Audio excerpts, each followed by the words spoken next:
విద్యాభివృద్ధికి CM Revanth Reddy ప్రజా ప్రభుత్వంలో అధిక ప్రాధాన్యత ఇస్తోందని, ప్రతి ఒక్క విద్యార్థి ఆత్మవిశ్వాసంతో చదువుకుని జీవితంలో ఉన్నత స్థాయికి చేరుకోవాలని భూపాలపల్లి ఎమ్మెల్యే గంగా సత్యనారాయణరావు అన్నారు.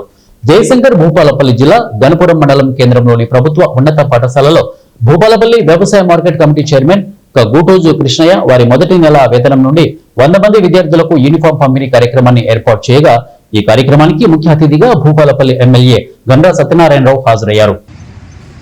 ఈరోజు ప్రభుత్వ పాఠశాలలో ఉన్నటువంటి ఉపాధ్యాయులను కూడా ఈ ప్రభుత్వం గౌరవ ముఖ్యమంత్రి రేవంత్ రెడ్డి గారి నాయకత్వంలో కాంగ్రెస్ ప్రభుత్వం ఏర్పడ్డ తర్వాత 11,000 మందిని ఎగ్జిక్యూటివ్గా, స్కూల్ అసిస్టెంట్గా నియామకాలు చేసి పనిచేసేటువంటి ఉపాధ్యాయులకు ప్రమోషన్లు ఇస్తూ ఈరోజు విద్యా వ్యవస్థను పటిష్టం చేయాలనే ఒక దృఢ సంకల్పంతో గురుకులాల్లో చదివేటువంటి విద్యార్థులను కూడా మిడ్ ఛార్జీలు పెంచి, కాస్మెటిక్ ఛార్జీలు పెంచి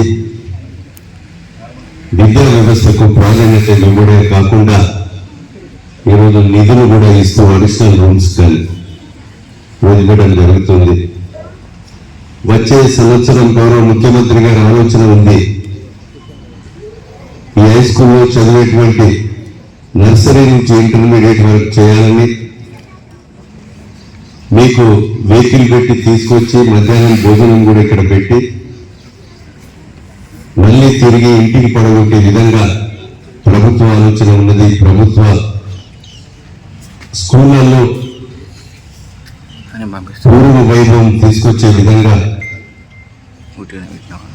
ప్రభుత్వ పాఠశాలను కూడా పటిష్టంచాలని ఒక దృఢ సంకల్పం ఉంది. ఈ గురుకులాలలో ఉన్న టీచర్స్ కి మ్యాక్సిమం 30,000 రూపాయలు ఇస్తారు. ఇక్కడ చెప్పేటువంటి ఎడ్జిటి స్కూల్ అసిస్టెంట్ కు 30 నుంచి 2 లక్షల వరకు 3 లక్షల వరకు కూడా ఇస్తున్నారు వేతనాలు. ఇంగ్లీష్ మీడియాన్ని కూడా ప్రారంభించి చదువులను ఇంకా పటిష్టం చేయాలని ఒక సంకల్పం ఉపాధ్యాయుల వద్ద కూడా ఉంది, ప్రభుత్వం వద్ద ఉంది. దాన్ని ప్రజాప్రతినిధులు, మీ పేరెంట్స్ ప్రభుత్వ పాఠశాలలో చేసే విధంగా చొరవ తీసుకోవాల్సిందిగా మీకు ఈ సందర్భంగా తెలియజేస్తున్నాం. సంఖ్య తగ్గినాక ఈ స్కూల్కి ఏదైనా కావాలన్నారే, సంఖ్య తక్కువ ఉంది. నేనే అనుకున్న ఒక 4-5 భవనాలు, ఇప్పుడు నేను ఎమ్మెల్యేగా ఇక్కడి నుంచి అయిన వ్యక్తిని